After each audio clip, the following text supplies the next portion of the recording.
Communist கட்சியுடைய மூத்த தலைவர் நல்லக்கண்ணோட உடல்நிலை எப்படி சார் இருக்கு? இல்லை, அதுதான் 22ஆம் தேதி அவர் வீட்டில் கீழே விழுந்ததில் தலையிலும் விரலிலும் கைவிரலிலும் காயம் ஏற்பட்டது. தொடர்ச்சியாக ஒரு தனியார் மருத்துவமனையில் அனுமதிக்கப்பட்டார். 22, 23 அங்கே மருத்துவமனையில் இருந்தார். அப்போ அவங்களுக்கு அங்கே சிடி ஸ்கேன்லாம் எடுத்தாங்க. சிடி ஸ்கேன்லாம் எடுத்து ஒரு தலையில் பெரிய அளவிலான காயங்கள் இல்லை என்பது உறுதிப்படுத்தப்பட்டது.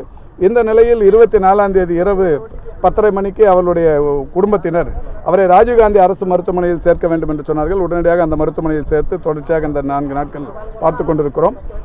நேற்றைக்கு கூட அப்போலோ மருத்துவமனையிலிருந்து ராஜ்பி சிங் என்கின்ற ஒரு செஸ்ட் பிசிஷியனும் அதேபோல் பிரியன் என்கின்ற ஒரு மருத்துவரும் தொற்றா நோய் மருத்துவரும் நேற்றைக்கு அப்போலோ மருத்துவமனையிலிருந்து கூட வரவழைத்து அவருடைய உடல் தொடர்ந்து கண்காணிக்கப்பட்டு வருகிறது. மிக நன்றாகவே இருந்தார். அவருடைய அந்த நுரையீரல் பகுதியில் புரைவிட்ட நேரத்தில் உணவு துகள்கள் போய் அடைத்து கொண்டு மூச்சு விடுவதில் சிரமம் ஏற்பட்டது. இப்போ அவர் வெண்டிலேட்டரில் இருக்கிறாங்க.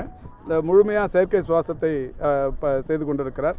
நேற்றைக்கு அப்போலோவிலிருந்து வந்த மருத்துவர்களும் கூட அரசு மருத்துவ நிர்வாகத்தில் இந்த மருத்துவர்கள் செய்து கொண்டிருக்கிற பணி சிறப்பானது, இது தொடர வேண்டும் என்று சொல்லிவிட்டு சென்றிருக்கிறார்கள். என்றாலும் மருத்துவர்கள் பெரிய அளவில் அவரை மீண்டு எடுப்பதற்கு போராடி கொண்டிருக்கிறார்.